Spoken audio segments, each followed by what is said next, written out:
Welcome to the Journal Editorial Report. I'm Paul Gigot. Yielding to pressure from conservatives, House Republicans decided this week to strip funding for Obamacare from a stopgap spending bill that would keep the government running past September 30th, setting the stage for a showdown in the Senate next week as a shutdown looms. Some in his own party have called the move political suicide, but House Speaker John Boehner had this message for his critics and his Senate colleagues.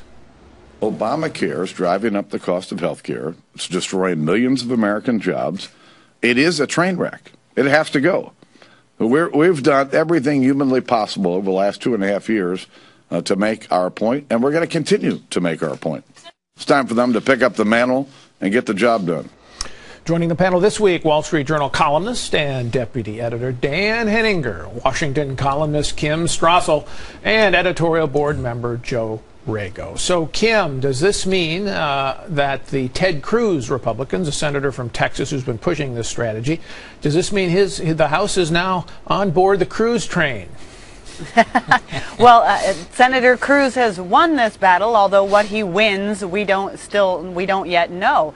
I mean, here's the reality. John Boehner really had no option but to go ahead with this. Guys like Ted Cruz and the Club for Growth and Heritage Action had suggested that this was a matter of principle that Republicans vote for this. And so Boehner didn't have enough votes to do anything but have a vote on this. This now goes to the Senate, but yet already we've had Senator Cruz and everyone acknowledge what everyone should have known from the start. They don't have the votes to pass this in the Senate. So Harry Reid is going to pass it out and send it back to the House, and we're looking at potential shutdown. And we don't know what the House will do then. But is there, Dan, is there a strategy here that you can detect to achieve some kind of outcome? And what is that outcome?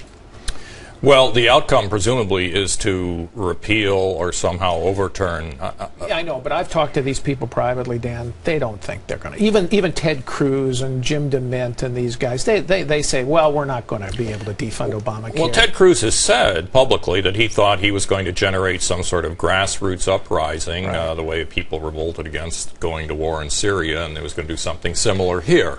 Obamacare, just whatever feelings are about it out there, it was not going to produce a grassroots uprising. So to the extent he's got a victory, it's going to be a Pyrrhic victory. Now, my understanding is that what Harry Reid is going to do is hold a series of votes. A couple of these procedural votes are going to allow the Republicans to vote for the measure that deletes funding for Obamacare. But after the second procedural vote, he's only going to need 54 votes to pass more amendments, and that is when they will vote to simply strip it out, send it back to the House. The House is, I think, going to vote for the clean continuing resolution and move on, having made this quote-unquote point. I'm not so sure that might be true, but are you sure that they can get a clean resolution through, or will we be back to the place where they're going to just send another bill with a defund Obamacare thing over to the Senate, and we do go to a possible shutdown? Right. Well, they're transferring the leverage to the Senate, where the main Democratic goal is to delete the sequester, increase... These are the automatic spending cuts that have been taking place and are already law, and the Democrats don't like that. They want to get rid of that. Right, and they will if the House can't get 218 votes for a bill.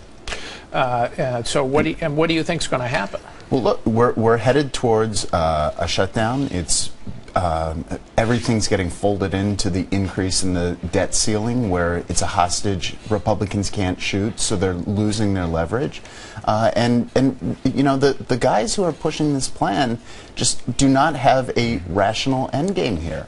They're going to lose everything on health care, and they're going to lose on domestic spending. So you're not very optimistic about this. But Kim, what the best case scenario, the Republicans say, look, if it goes to a shutdown, the voters will blame the president for doing it because he's so insistent on keeping Obamacare. When the public turns on the president, then they'll force some kinds of concessions on the Democrats, maybe a delay for a year of Obamacare. Is that the best case scenario you can see here? It's the best case scenario, but it's also wishful thinking, Paul. There is not one shred of evidence out there in polls that if a shutdown comes, that the president is going to take the blame for it. He will have the media on his side. He'll have the bully pulpit. He will put this on Republicans' shoulders. And in the best case scenario, Republicans will share the blame, which ought to be the last thing that they're looking for as they go into this next election, hoping to take back the Senate and keep the House. What's the worst case scenario, Dan?